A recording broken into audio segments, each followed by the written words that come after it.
I get asked quite a lot, how do I stay in shape while traveling?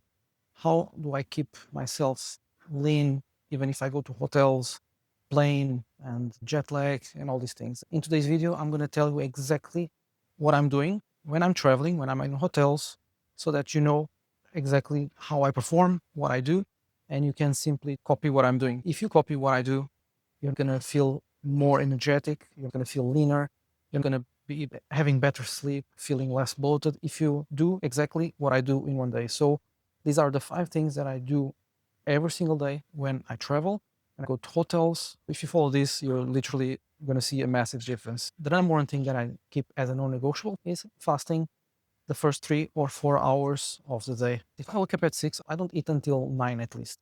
I commit to get some movement. Now, in your case, I don't know if you're going to have the availability, if you can have your breakfast at 10 or at 9:30 if you wake up at 6, but try to have at least a 12-hour window where you don't eat. That's my non-negotiable. If I eat at 8 p.m., I don't eat before 8 a.m. So ideally, if I wake up at 6, 6:30 or 7, I don't eat until, let's say, 10 or until 9. The first 3 hours, no food.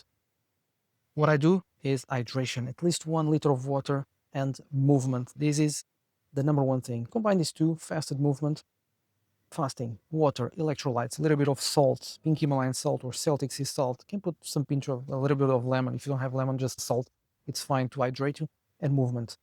Go downstairs or upstairs, depending where the gym is. Get a 30-minute full body workout. You don't need a 1 hour workout.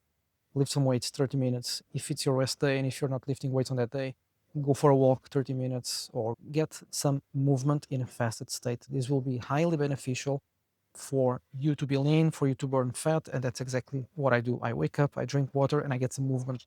If I don't go to the gym, I go for a walk, which is exactly what I did today. I woke up, a lot of water, I went for a walk, got sun, 40-minute walk, grounding, sunlight, no sunglasses, reset my circadian rhythm, fat burning state, 13-hour fast because my last meal was yesterday at 8, and I went for this walk at 8, which brings me to point number 2, which is hydration and caffeine, which is kind of related to the number 1.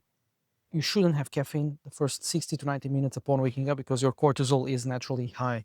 I wake up, I hydrate, and I don't drink coffee. I drink coffee 60 to 90 minutes upon waking up to let my cortisol decrease. A lot of water, 800 milliliters of water, delay caffeine consumption, let your cortisol decrease, and then you can have your caffeine because this will naturally spike again your cortisol when it's going down. When you wake up, cortisol is high.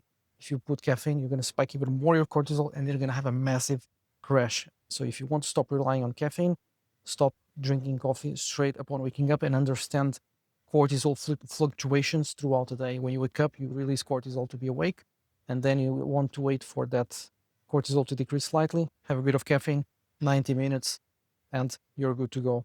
In relation to caffeine, I don't drink caffeine after 1 p.m. That's my non-negotiable. I have sometimes one coffee, sometimes two. Let's say if I wake up at 6, I have one at 30 or 8 a.m. and then I might have another one at 11, 11:30. After that, I don't drink.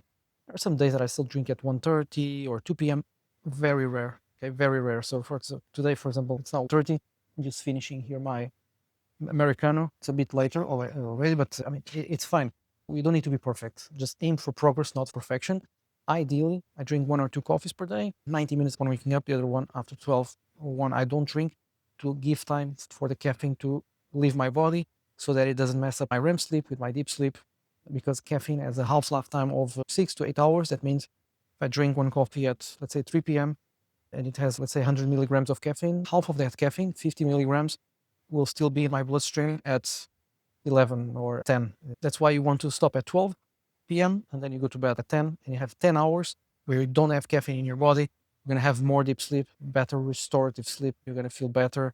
Even though you think that you sleep well with caffeine, trust me, it's still affecting your REM and your deep sleep. So that's one thing that I do.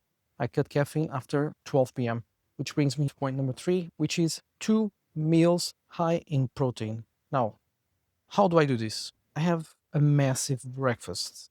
I eat like crazy. I eat, I don't know, 3, 4 plates, but high quality ones. Like I literally finished breakfast and I felt great. I felt full, but in a good way. I didn't have any energy crash. I didn't feel like sleeping because I had a massive amount of protein. Smoked salmon, eggs, egg whites, turkey ham, bacon, avocado, fruits, seeds, yogurt. Of course, I had a bit of sweet potato. Probably the eggs are not organic. The oil, the bacon is cooked in oil that it's probably a little bit dodgy. I mean, again, we're not trying to be perfect. We're just trying to minimize the bad things. Aim for progress, not perfection. Like if you choose this type of breakfast that I choose, you don't need to eat as much, but you want to think protein first. Protein, that's the number one thing. No carbs. You don't need carbs. Let's be honest. You can have carbs if you're moving a lot, like working out massively, if you want to bulk, if you're getting 15,000 steps a day. But if you're busy, if you're traveling, if you're stressed, or if you're sitting a lot, you don't need carbs. It's not essential. I know carbs taste well, but you just need protein and a moderate amount of fats.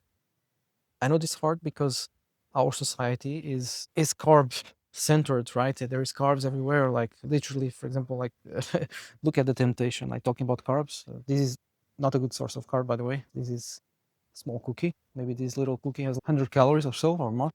How are you going to stay in shape and lean? That's exactly the ability to say no. It would be easy for me to eat this. I would eat this in like 3 seconds, but I'm saying no to this because if you're saying no more often to certain things, that will reflect in your mindset and the decisions on your body as well. Trust me, I would eat this and I would still be in shape. Like I can eat this and my body will be exactly the same. I can eat 10 of these for 1 week and my body will be the same for 1 week. It's just about the mindset. It's about saying no to certain things because if I say I'm going to have 2 meals without snacks, that's what I'm going to have. That's the non-negotiable. I had a massive breakfast at 10 a.m., 9:30, 10 a.m. I don't eat anything. I don't spike my insulin. So that's what I did. Massive meal. Then I had my coffee, black coffee, by the way, no cappuccino, no latte. And then I don't eat until 7 p.m. That's it. I don't spike my insulin. And that's what you should be doing as well. So don't snack all the time. Stop snacking throughout, having 3 snacks and some snacks here and some nuts and some cookies or something. No. High protein, feel full satiated, moderate fat, keep carbs to a minimum. Even if you have this breakfast at 7 a.m. or 8 a.m., that's fine. And then you don't eat anything. Black coffee or decaf if it's at 2 p.m. or 3 or 4 p.m. decaf, so that it doesn't mess up with your sleep. And then at 7, you have your dinner. You can have a little bit of carbs for dinner, moderate amount, of course, again, to center your meal around protein. You can have a moderate amount of carbs, a little bit of rice or potato. It's totally fine because at night it will promote the release of serotonin, which will improve your sleep as well. So carbs at night are great. It spikes your insulin, but this will improve as well relaxation. So if you want the best time to time the carbs, definitely leave them tonight, which is when you're relaxing. So remember, protein focused meal, no snacks in between, black coffee, 2 or 3 meals high in protein. This will depend on the amount, but if you eat massively, one meal, even one meal is enough. But again, it all depends on the amount of food that you're going to have. Okay. So for me, the amount of food that I have, one meal is enough. And then I'm fasting for 9 hours because my meal was at 10. I'm going to eat at 7, maybe around that. So it's going to be like 9 hours without food, without any insulin spikes, without any snacks, nothing. Water, black coffee, that's it. Which brings me to point number 4, which is 10-minute walk after meals. This is something that I do. For example, I had that breakfast and I didn't sit straight away. Just move, just don't sit. Walk. This will decrease your glucose levels and it will improve gastric emptying. Basically, it will decrease your blood sugar. It will improve your digestion. As simple as that. Like eat, walk 10 minutes, eat, walk 10 minutes. Do this and your health will improve massively. Like everything. We're not going to go in detail. It's an habit that you can have, that you should have. Walk 10 minutes after meals. And this is something that I sometimes say, which is what's the best fat burning supplement that you can take? It's a 10-minute walk after meal. That's it. So don't eat and sit. Just gain the habit of moving as much as you can. That's why we say 10,000 steps, 8,000 or 12,000 steps. Just get more steps because non-exercise activity thermogenesis is way more important than your workout, even though the workout is super important as well. But you want to move throughout the day. Stand up, go to the restroom every hour, like do some calls, standing, walking, take the stairs, not the elevator. Like these things compound over time, burn more calories, keep your metabolism accelerated, and this will help you massively. Trust me, it's more important. That's why I'm giving more emphasis to this walk after meals, to the steps, and to managing your insulin by avoiding snacks than to brutal workouts. Workouts are important, but it's not the most important thing. Like there's no point in you doing brutal workouts and then you're sleep deprived, you're eating crap, you're not walking throughout the day, you're having 6 meals and crappy snacks throughout the day. Like, I would prefer that you get your steps, get 20 or 30-minute workout, and then do all the other things right. Manage your insulin levels, high protein, good quality food, learn how to control your morning, hydration, caffeine timing, walk after meals.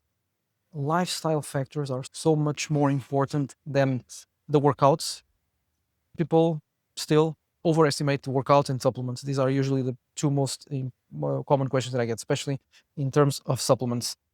Which brings me to my last point, which is my evening routine. When I get my walk, for example, if I have dinner, say at 8 p.m., I get my walk. 10 minutes, 15 minutes, I walk a bit. I don't just go straight to bed or sitting. Like, I walk a bit because, again, it will decrease my glucose levels. It will improve the digestion. It will improve sleep as well. So, minimum 10 minutes, 15 minutes, ideally even more. If you can walk more, even better. So, that's one thing that I always do, which is wind down. It's the last hour. And this is something that I always say, which is the two most important hours of the day is how you start, how you finish. First hour of the day, last hour of the day. We covered already what we do in the morning, what I do in the morning. What you can do in the evening is as simple as wind down routine.